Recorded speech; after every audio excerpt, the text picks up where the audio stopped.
At family dinner, my niece snatched my necklace and said, "Mom says it's from the flea market."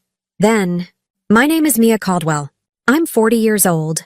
I live in Seattle, and I've always believed in quiet things, the steady logic of numbers, the comfort of a rainy afternoon, the unspoken love held in an old piece of jewelry. For most of my life, I let my quietness be mistaken for weakness. That was my mistake, and this is the story of how I corrected it. The laughter around the dinner table didn't just stop, it shattered. It froze midair, caught in the sharp metallic snap that echoed in the sudden silence. My grandmother's necklace, a delicate white gold chain holding 3 small, impossibly bright diamonds, was no longer around my neck. It was dangling from the fist of my 12-year-old niece, Lily. She held it up to the light of the dining room chandelier, twirling it between her fingers. The diamonds, which had rested against my skin for 20 years, now threw frantic little sparks of light across her face. "Mom says it's from the flea market," Lily announced to the table, her voice loud with the unearned confidence of a child who has never been told no. "But it looks kind of fake, right?" My brother, Mark, shifted uncomfortably in his chair. My mother's smile tightened at the edges. But it was Julia, my sister-in-law, who spoke. She gave a little laugh, a perfectly polished sound designed to smooth over any social awkwardness. "But before I tell you how everything flipped, like and subscribe, and drop a comment to let me know where you are watching from." "Oh, honey, give it back," she said, her smile not quite reaching her eyes. "You know how sentimental Aunt Mia is about her trinkets." Trinkets. The word hung in the air, cheap and dismissive. A few people at the table chuckled, relieved that the tension was broken. They followed Julia's lead as they always did. "It was easier." Mark chuckled. My uncle chuckled. They all saw a little girl's harmless curiosity and a woman's silly attachment to an old piece of jewelry. Everyone chuckled. Except me. I looked at Julia's perfect suburban smile, a smile that had dismissed me for 15 years. I looked at my niece, who was already learning that same smile. I felt the bare skin on my neck, cold where the necklace had been. In that cold, empty space, a decision formed. It was not loud or angry. It was as quiet and as hard as a diamond. That was the moment I decided this dinner would be the last time anyone in the Caldwell family laughed at my expense. From the outside, you would want to be a Caldwell. You would see the big house with its white columns and sprawling green lawn in the suburbs of Seattle. You would see the photos Julia posted online, Christmas cards with everyone in matching cashmere, summer brunches on the flagstone patio, candid shots of the children that were anything but. We looked immaculate, a portrait of American success. But if you scratched the surface of that glossy photograph, you'd find rot underneath. Inside our family, love was not a comfort. It was a contest, and I was always losing.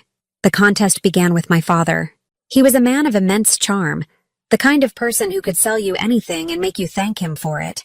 He built a successful real estate business on handshakes and charisma. My brother, Mark, inherited that charm like a family heirloom. He has Dad's easy smile and his ability to make everyone feel like the most important person in the room. But he also inherited Dad's blindness to the things that mattered, the quiet currents of unhappiness that ran beneath the surface. Dad never saw how Mom shrunk herself to make him seem bigger. And Mark never saw how his wife, Julia, did the same thing. Only her version was sharper, colder, and aimed at me. Julia was the architect of our family's modern image. She married Mark and immediately began renovating his life, starting with his family. She was obsessed with appearance, with the unspoken language of brands, private schools, and the right kind of friends. Her own family was from old money that had mostly run out, so she clung to the performance of wealth with a desperate, ferocious grip. Her children, Lily and young Tom, learned early that their worth was measured by the logo on their shirt and the volume of their accomplishments. Lily's ballet, Tom's spot on the travel soccer team, these weren't hobbies. They were entries on a resume Julia was building for them, and by extension for herself. And then there was me. I was the quiet one, the single one, the accountant. In a family that valued flash and noise, I was a muted gray. I didn't look successful. I drove a sensible sedan, not a German SUV. I lived in a tastefully minimalist apartment in the city, not a sprawling house in the suburbs. I wore clothes that were well-made but not branded. I found beauty in the clean, absolute truth of a balanced ledger. To my family, especially to Julia, my life was a quiet reproach to their loud extravagance. My stability seemed like a judgment on their constant striving, They mistook my calm for weakness. They saw my introversion as a lack of ambition. They believed that because I did not fight for the spotlight, I did not deserve to stand in the light at all. For years, I let them believe it. It was easier than fighting. I'd attend the family dinners, the birthday parties, the holidays. I would bring thoughtful, modest gifts that were quickly overshadowed by the expensive, flashy presents Julia would give. I would listen to her talk for hours about Lily's competitions or the 5-star resort they'd booked for spring break. I would nod and smile, and a little piece of me would die each time. I remember one Christmas years ago. I had spent weeks knitting a beautiful, intricate blanket for my mother. It was made from soft, expensive merino wool in her favorite shade of blue. She opened it, and her face lit up with genuine love. "Oh, Mia, it's beautiful," she whispered, running her hands over it. She wrapped it around her shoulders. Then Julia bustled over. "Time for our gift," she announced loudly.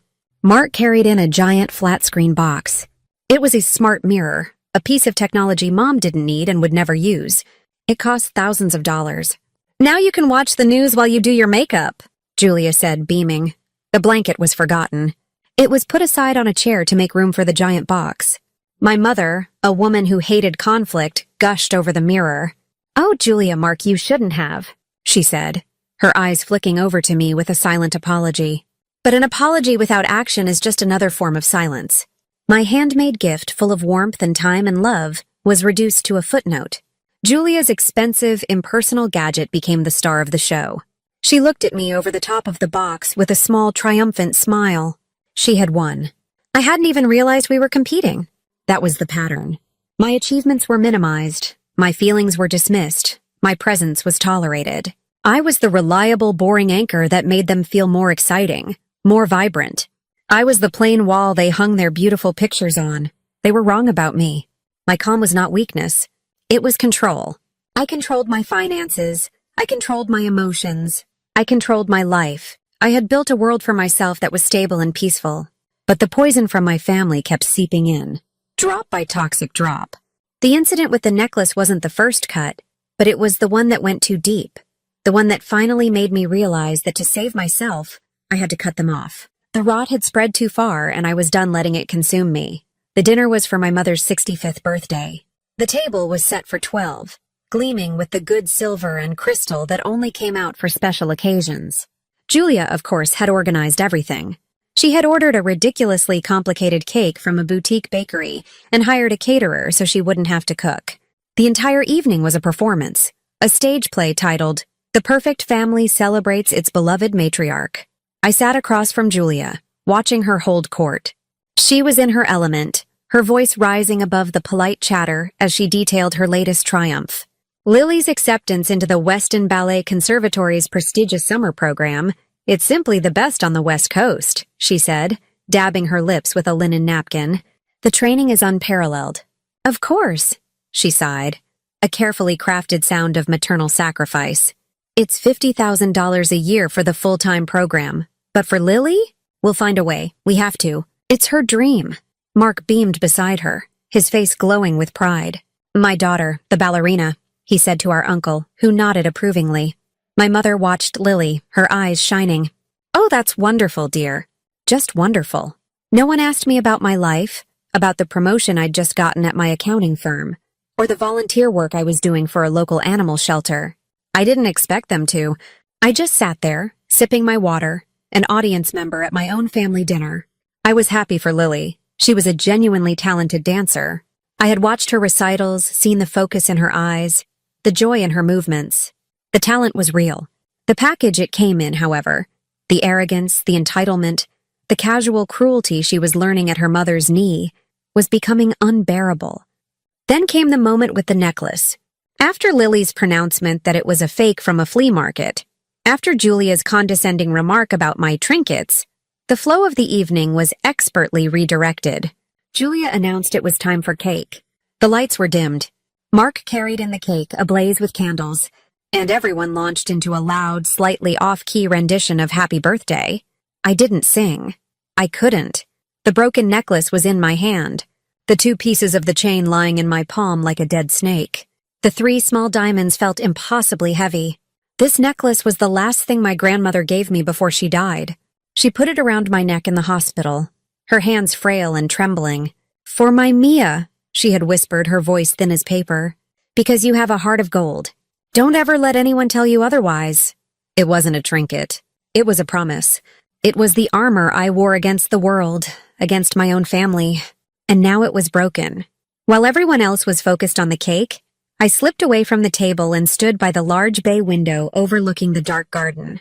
The reflection in the glass showed a woman standing alone, separate from the laughing family gathered around the glowing cake. I held the pieces of the chain up to the faint light, my thumb tracing the sharp, broken edge. I heard footsteps behind me. It was Julia. She was holding a small plate with a slice of cake. "Not having any cake, Mia?"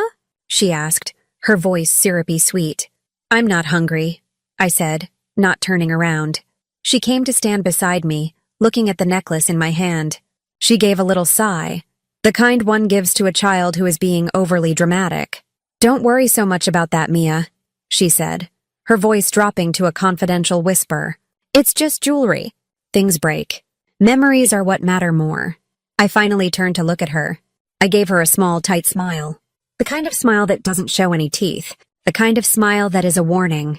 "You're right, Julia," I said, my voice perfectly even. "Memories do matter." I let the silence hang between us for a beat.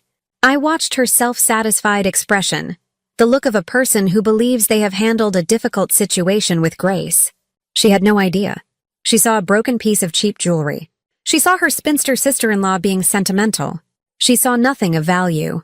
I looked back at the happy family scene, at my mother laughing, at my brother putting his arm around his daughter. And I thought, "You're absolutely right, Julia. Memories matter." By the next morning, she would have a brand new one, a memory she would never, ever forget. To understand what I did next, you have to understand the secret I had been keeping for 3 years. It was a secret I never intended to reveal. It was mine, a quiet act of goodness in a world that felt increasingly loud and transactional.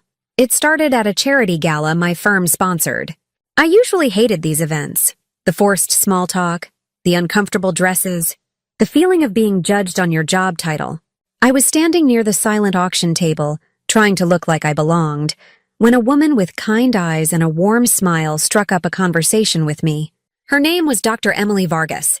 She was the director of the Weston Ballet Conservatory. She wasn't trying to solicit a donation. We just talked. She spoke about dance not as a hobby for rich kids, but as a discipline, an art form that saved lives. She told me about the students who came from nothing, who scrubbed floors and worked night shifts to pay for their point shoes. She told me about the raw, breathtaking talent she saw every day, and the heartbreak of watching that talent wither because a family couldn't afford the tuition. She told me one story in particular, about a young girl from a small town whose family had lost everything in a flood. She was the most gifted dancer Dr. Vargas had seen in a decade, but she had to drop out. The story stuck with me. The injustice of it felt like a stone in my gut, a dream so pure and powerful, broken by something as mundane as money. I went home that night and couldn't sleep. I kept thinking about that girl. I opened my laptop and looked at my investment portfolio. I am an accountant. I am good with money. I live modestly, well below my means. I don't have children or a husband to spend money on. I had been saving and investing carefully for years, and the numbers on the screen surprised even me. There was more than enough, far more than I would ever need. The next day, I called Dr. Vargas. I proposed an idea. I wanted to create a private anonymous scholarship, a full ride, $50,000 a year, for one student chosen by her and her staff, based on a combination of extraordinary talent and financial need. I had only one condition. My name could never be revealed to anyone. Not the school, not the student, not their family. I wanted it to be a pure gift. No thank you notes, no plaques on a wall, no galas in my honor. I wanted the student to feel they had earned it on merit alone. I would be the evergreen grant. Dr. Vargas was stunned, then overjoyed. We worked with my lawyer to set it up. It was clean, legal, and completely confidential. For the first 2 years, I received a simple letter from her office informing me of the student who had been selected, along with a link to a private video of their audition. I would watch these young dancers, their faces alight with passion, and feel a quiet, profound sense of rightness. This was the best thing I had ever done with my money. Then, a year ago, the annual letter arrived. I opened it, expecting to read about another gifted stranger. But the name on the paper made my breath catch in my throat. The recipient of the Evergreen Grant was Lily Caldwell, my niece. I sat at my desk for a long time, staring at her name. The irony was staggering. Of all the dancers in all the world, it was her. Dr. Vargas had no idea of our connection. To her, Lily was just another applicant with a powerful audition tape and a financial aid form that showed her parents' income was not enough to cover the exorbitant tuition. Mark and Julia made a good living, but $50,000 a year in cash, on top of their mortgage and lifestyle, was beyond them.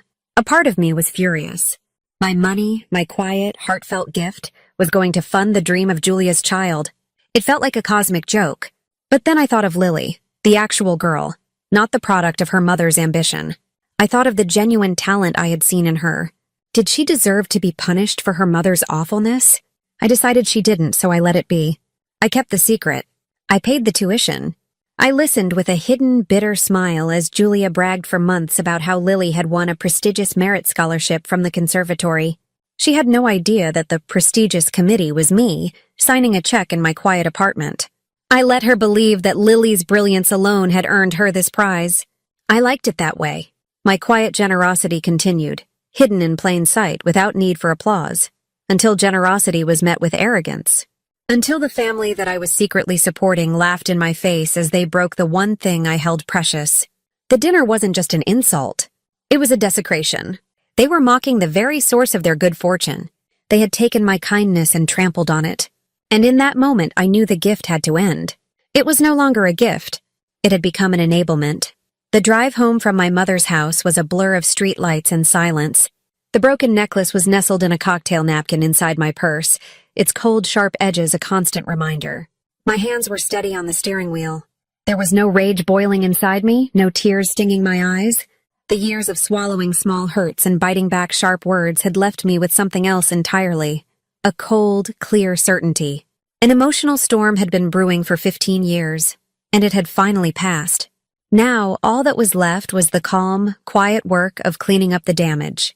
When I got back to my apartment, the silence was a comfort. My space is a reflection of my mind, neat, organized, everything in its place. It's a stark contrast to the cluttered opulence of my brother's home, where every surface shouts for attention. I walked into my kitchen, filled the kettle, and set it on the stove to boil. I opened a canister and measured out a spoonful of chamomile tea, the scent of dried flowers filling the air. This was not the act of a woman on the verge of a breakdown. This was a ritual. This was business. With a warm mug of tea cooling beside me, I sat down at the small desk in my living room and opened my laptop. The screen cast a blue glow on my face. My fingers moved quickly over the keyboard. I didn't have to think about what to write. The words were already there, fully formed. First, I opened a new message to Dr. Emily Vargas. I found her private email address from our initial correspondence. I kept the message professional, impersonal, and absolute. There would be no room for negotiation. Subject: termination of Evergreen Grant funding. Student number 4276, Dear Dr. Vargas, I hope this email finds you well. I am writing to inform you of my decision to terminate the funding for the Evergreen Grant, specifically for student number 4276, Lily Caldwell. This termination is to be effective immediately for all future tuition payments. This was not a simple decision, and it is with regret that I take this action. The circumstances that led to the creation of the grant have fundamentally changed. Thank you for your professionalism and your dedication to your students. I wish you and the Weston Conservatory all the best. Sincerely, the donor. My finger hovered over the send button. A flicker of doubt crossed my mind. Was it fair to punish Lily for her mother's sins? A child's dream was hanging in the balance, but this was no longer about a dream. It was about a lesson in respect, in gratitude, in the simple human decency of not mocking the person who is quietly paving your way. Julia would never learn. Mark would never stand up for me. But Lily was still young. Perhaps this lesson would be the most valuable one she ever received. I clicked the button. The email was gone. Next, I composed a message to Mark and Julia. This one required a different kind of precision. It had to be informative but distant, a perfectly crafted little bomb of information wrapped in a tissue of feigned sympathy. Subject: regarding Lily's scholarship. Mark and Julia. I was just made aware of some terrible news regarding Lily's scholarship at the Weston Conservatory. It seems the private donor who was funding her place has unexpectedly withdrawn their support. Effective immediately. I believe the conservatory's policy states that, in such a case, the student's full tuition for the upcoming term will be due in 30 days. If it isn't paid, her enrollment will be terminated. I am so sorry to hear this. I can only imagine how upsetting it must be. Maya, the last line was a work of art. It was true in its own way. I was sorry they had forced my hand. I was sorry they were about to face the consequences of their own arrogance. And I could, in fact, imagine exactly how upsetting it would be. I read the email twice, then hit send. Click. I closed the laptop and took a sip of my now lukewarm tea. The silence of my apartment pressed in around me, but it wasn't an empty silence. It was the silence of a ledger that has just been balanced. For years, the accounts of my family had been a mess of emotional debt and unearned credit. I had just corrected the entry. There was no joy in it. No triumphant feeling of revenge. There was only the clean, quiet satisfaction of a problem being solved. Justice, I realized, doesn't always arrive with a thunderclap. Sometimes it starts with a quiet keystroke in a darkened room. 20 minutes. That's how long it took for the world I had reset to start spinning again. I had just finished my tea and was rinsing the mug in the sink when my phone, lying on the kitchen counter, began to vibrate. The screen lit up with a picture of Mark and Julia, smiling on a ski lift, their faces pink with cold and privilege. Underneath, the name read simply, Mark. My heart gave a single, hard thump against my ribs, but my hand was steady as I dried it on a towel and picked up the phone. I let it ring twice more before answering, a small, deliberate act of control. Hello, Mark, I said, my voice as calm as the still water in the sink. Mia? Hey, a really weird thing just happened, he started. His voice was tight, trying to sound casual and failing completely. He was always the family's designated buffer, the one sent in to smooth things over when Julia's sharp edges had drawn blood. We just got an email from you. About Lily's scholarship? Yes, I said. Just the one word. I offered nothing else. I made him do the work. It says her donor pulled out. Is that real? Do you know what happened? He was speaking quickly, the words tumbling over each other. He sounded genuinely confused, as if this were a natural disaster that had struck without warning. In a way, it was. I only know what I wrote in the email, Mark, I said, keeping my tone level, almost bored. Apparently, the donor changed their mind. I could hear muffled sounds in the background, a door closing, footsteps on a hardwood floor. Then, Julia's voice, sharp and frantic, cut through the line. Give me the phone, Mark. You're doing it wrong. There was a rustle, and suddenly the voice in my ear was completely different. It was high-pitched, laced with a panic she couldn't conceal. Mia, what is this? What's this email you sent? What do you mean, terrible news? You knew about this before we did? Hello, Julia, I said coolly. Don't hello, Julia me, she shrieked. The academy just called. They confirmed it. Lily's scholarship is gone. Her dream is gone. Who would do this? Why? I let her questions hang in the air, a long, stretching silence that I knew would unravel her. On the other end of the line, I could hear her breathing, quick and shallow. The panic was building. I don't know, Julia, I said softly. Maybe the donor felt unappreciated. Maybe they were tired of being taken for granted. Another pause. She was processing my words, trying to fit them into her worldview where everything revolved around her. Unappreciated? What does that even mean? It was an anonymous donor. We never even met them. How could we appreciate them? I walked over to my living room window and looked out at the city lights twinkling below. They were distant and beautiful, a world away from the ugly conversation I was having. Sometimes appreciation isn't about grand gestures, I said, my voice thoughtful. Sometimes it's about the small things.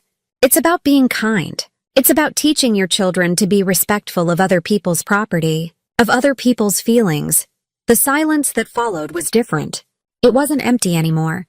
It was heavy with dawning comprehension.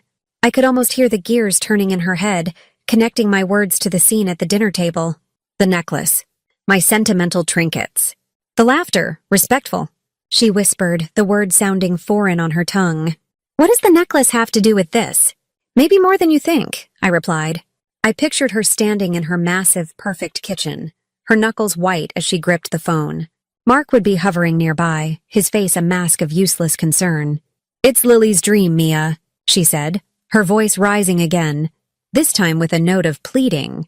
This has nothing to do with some silly little family argument. You can't let them do this to her. And there it was.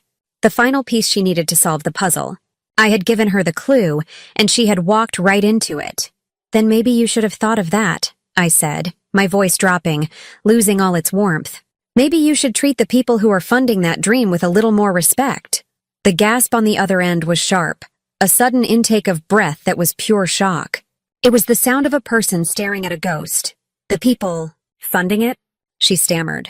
Her voice was barely a whisper now, all the fight gone out of it, replaced by a cold, creeping horror. You mean you were the donor? I didn't answer.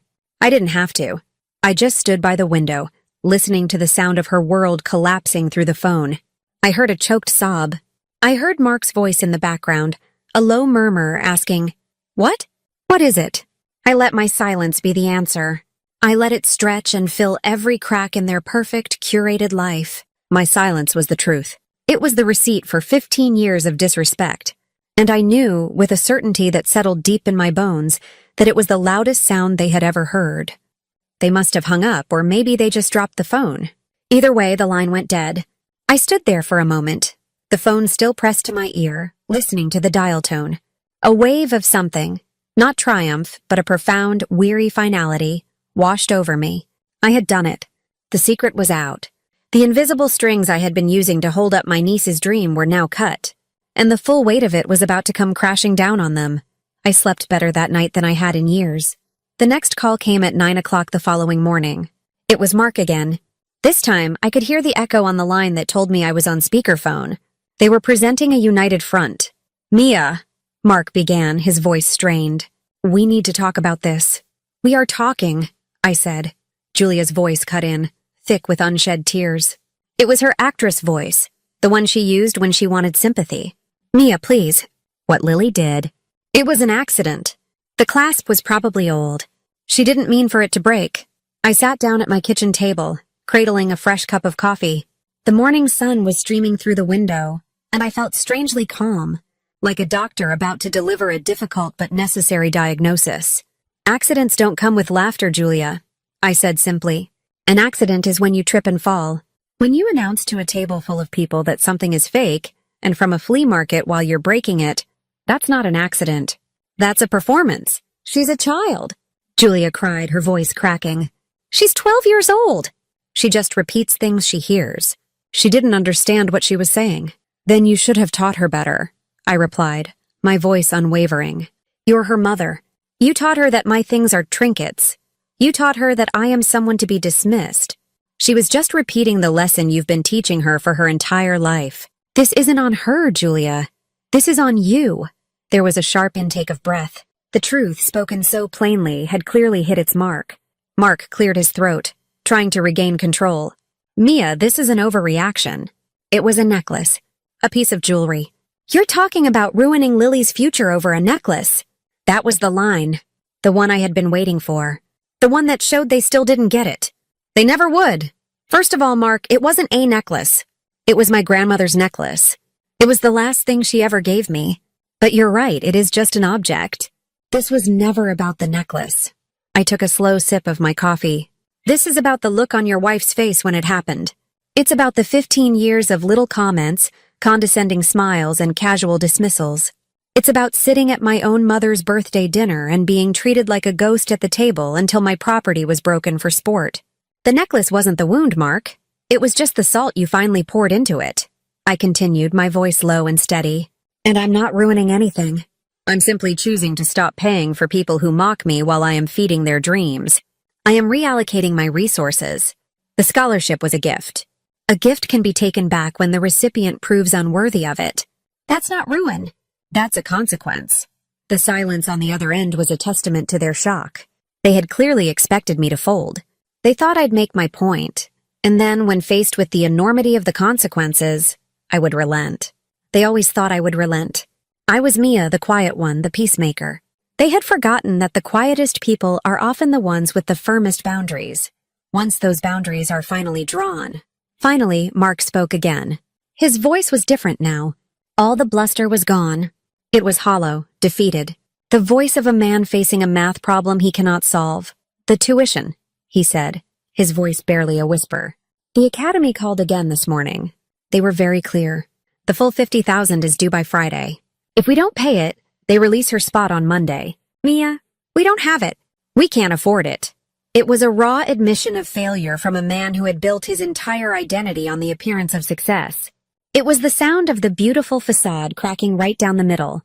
I felt a pang of something, not pity for him, but a sad recognition of our shared history, of the boy he used to be before Julia remade him in her image. But the feeling passed. I remembered Julia's proud declaration at the dinner table just 2 nights before. The words had been echoing in my mind ever since. I picked them up and handed them back to him. You said you'd find a way, I replied, my voice soft but unyielding. You said you'd do anything for your child's dream. I paused, letting the weight of his own words settle on him. Now's your chance. I hung up the phone. There was nothing more to say. The reckoning was over. Now, all that was left was to watch the fallout. The days that followed were the quietest I had ever known. Wednesday passed in a shroud of silence. Then Thursday. My phone, usually buzzing with texts from the family group chat about logistics for some upcoming event, remained dark. It was a strange, unnerving piece. I found myself checking it constantly, not out of hope, but out of a morbid curiosity. I imagined the frantic energy inside their house, the hushed, angry conversations, the desperate calls to the bank, the dawning, terrifying realization that there was no magic solution. They were trapped by the consequences of their own making. I knew their finances almost as well as I knew my own. Mark made good money, but Julia spent it faster. The mortgage on their oversized house, the leases on their 2 luxury cars, the country club membership, the designer clothes for the children. It was a house of cards built on debt and monthly payments. Coming up with $50,000 in cash in less than a week was an impossibility for them.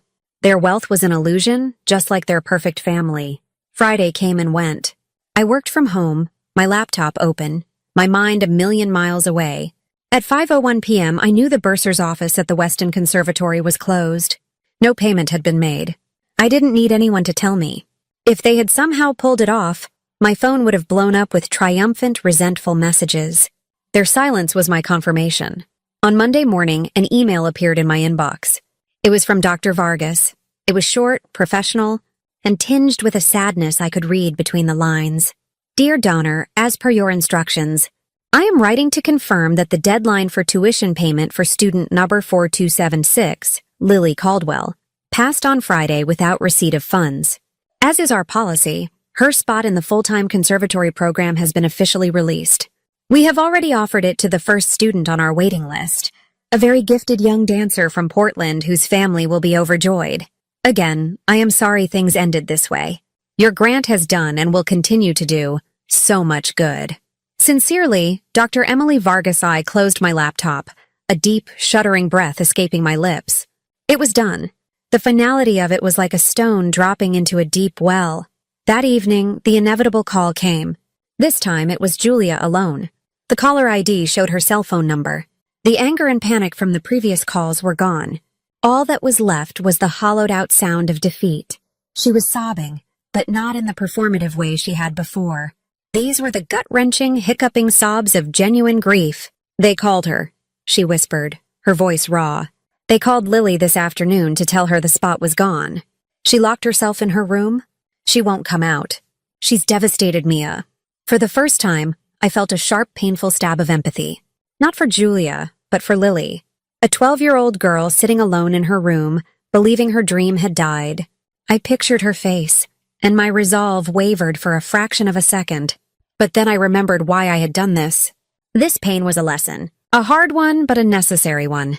I'm sure she is, I said, and my voice was soft, free of any triumph. It's a devastating thing to lose an opportunity like that. I paused. Maybe next time she'll think before she breaks something precious. It wasn't her fault, Julia cried, a last flicker of her old fire returning. No, I agreed calmly. It wasn't. It was yours. I ended the call before she could respond. 2 days later, my mother called. Her voice was a conspiratorial whisper, as if she were a spy reporting from behind enemy lines. It was her signature move, acknowledging a problem without ever taking a side, a lifetime of trying to keep a peace that had never really existed. Mia, honey, she began. I spoke with Mark. He and Julia are, well, they're very upset. I know, Mom, I said. They told me the most incredible story, she continued, her voice hushed. They said that you were the donor for Lily's scholarship. Is that true? It was, I said. There was no point in hiding it anymore. There was a long pause on her end. I could hear her breathing, could picture her sitting in her pristine living room, twisting a ring on her finger. And you canceled it? Because of that little incident with the necklace? I canceled it because the necklace was the final bill for a debt of disrespect that has been accumulating for 15 years, I said, speaking a truth to my mother I had never dared to before. I canceled it because I was tired of being their safety net and their punchline at the same time. But Mia, they're family, she said, her voice full of a gentle, pained confusion. It was the sentence that had been used to paper over every crack in our family's foundation for as long as I could remember. It was the justification for every hurt, the excuse for every cruelty. I know, I said, and a sad, quiet understanding settled over me. My own mother would never truly get it. She was too enmeshed in the system, too invested in the facade. But family shouldn't get a free pass to treat you poorly. I paid for Lily's dream for a full year, Mom. I never asked for a thing in return. My voice was clear and steady. Respect was the only payment I ever wanted, and when they couldn't even give me that, I closed the account. A week passed. The silence from my brother's house became a permanent fixture, a new cold wall between us. My mother called a few more times, making vague, unhappy noises about forgiveness and letting things blow over, but she didn't push. I think on some level she knew I had changed. The old Mia, the one who would absorb any slight for the sake of family harmony, was gone. This new Mia had boundaries made of steel. The quiet had started to feel less like a void and more like peace. I was finding a new rhythm to my life, one that didn't involve bracing for the next family gathering. Then, one afternoon, an envelope appeared in my mailbox that was different from the usual bills and junk mail. It was a simple, plain white envelope. There was no return address. My name and address were written on the front in a careful, looping script that was still working out the finer points of cursive. It was a child's handwriting. My breath caught. I took it upstairs to my apartment and set it on the kitchen counter, staring at it as if it might explode. I was afraid to open it. I imagined it was a letter from Lily, dictated by Julia, full of accusations and melodrama. I imagined it was a desperate, last-ditch plea for me to change my mind. I almost threw it away, but my curiosity won. I slid my finger under the flap and pulled out a single sheet of lined notebook paper, the kind with the pale blue lines and the pink margin on the left. It was folded neatly in 3. I unfolded it. The letter was short. Every word felt chosen and achingly real. Dear Aunt Mia, I am so sorry. I'm sorry I broke your necklace. I didn't know it was real or that it was important to you. I shouldn't have touched it. It was wrong. Mom said things about you and your stuff that weren't true. I used to think she was right, but I don't think so anymore. She is really mad. And so is Dad. But I think they are mad because they got caught. You helped me more than anyone ever has. You paid for my dream, and I didn't even know it was you. I never got to say thank you. I feel awful that I was mean to you when you were being so kind to me. Thank you for helping me, even if it's over now. I will never forget it. I am sorry. Lily, I read the letter 3 times. With each reading, the tight protective knot in my chest loosened. By the end of the 3rd reading, tears were streaming down my face. They weren't tears of sadness or anger. They were tears of relief, tears of profound, heart-aching validation. There were no excuses. There was no blame shifting. There was just the clean, simple, devastating honesty of a child who had finally seen the truth. The line, Mom said things that weren't true, was everything. It was Lily separating herself from her mother's narrative. It was the sound of a conscience being born. In that moment, I knew I had not ruined a little girl's future. I had given her a chance at a real one built on character instead of privilege. My quiet, painful action had not been an act of destruction. It had been an act of clarification. It had cleared away the smoke and smashed the mirrors, and in the wreckage, Lily had found a piece of herself. I went to my desk and pulled out a piece of my own stationery, thick and cream-colored, and a good fountain pen. An email felt too impersonal for this. A text felt cheap. This conversation deserved care. I wrote back to her, my own handwriting clear and steady. Dear Lily, thank you for your letter. It means more to me than you know. I forgive you completely. The necklace can be fixed. Things that are broken can often be made whole again, sometimes even stronger than before. What matters is that you understood. You are an incredibly talented dancer. I saw it from the first moment I watched you on stage. That talent belongs to you, not to a school, not to your parents, and not to me. Don't ever let anyone, including yourself, convince you that your dream can only happen in one expensive building. Keep dancing. Dance in your room, in a local studio, in the park. Dance because you love it. Real talent doesn't need a $50,000 scholarship to survive. It just needs heart. I am very proud of the person you are becoming. With love, Aunt Mia. I folded the letter, slipped it into an envelope, and addressed it to her at my brother's house. Walking to the mailbox felt different this time. It wasn't an act of war. It was a peace treaty. Not with my brother or his wife, but with the future. I had closed a door on a toxic past, and in doing so, I had opened a small window for the next generation.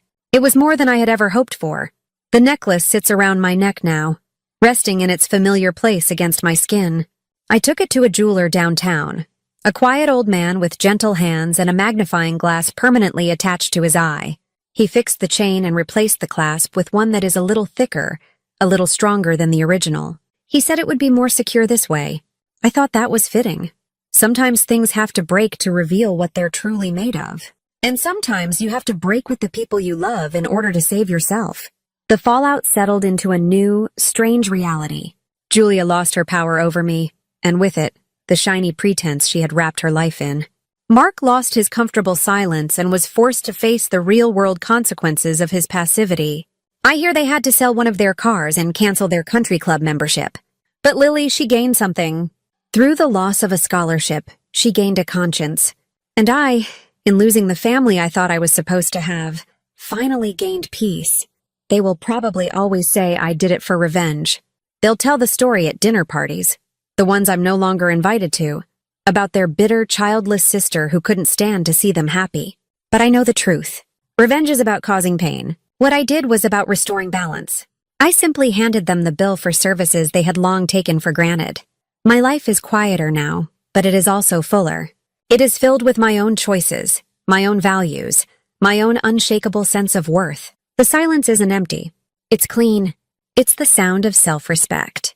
If you've ever had someone laugh while they were breaking something you loved, if you've ever been made to feel small so that someone else could feel big, hit subscribe.